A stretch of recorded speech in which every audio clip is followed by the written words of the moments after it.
Waqt attività organizzata mill-Assoċjazzjoni Pensjonanti Anzjani Nazzjonalisti, Bernard Grenk saħaq li il-proposti tal-Partit Nazzjonalista l-Anzjani huma tajbin ħafna u ntlaqgħu b'mod pożittiv.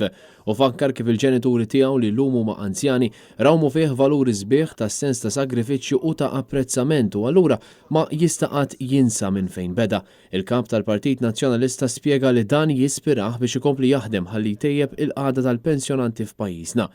Meta spjega uħud mill-ħafna proposti tal-Partit Nazzjonalista għall-Anzjani, Bernard Grenk saħaq li gvern ġdid immexxi minnu se joħloq fond ġdid għall-pensjonanti f'pajjiżna biex jassigura sostenibilità għal ġenerazzjonijiet li jmiss mhux biss għall-pensjonanti tal-lum imma anke dawk futuri.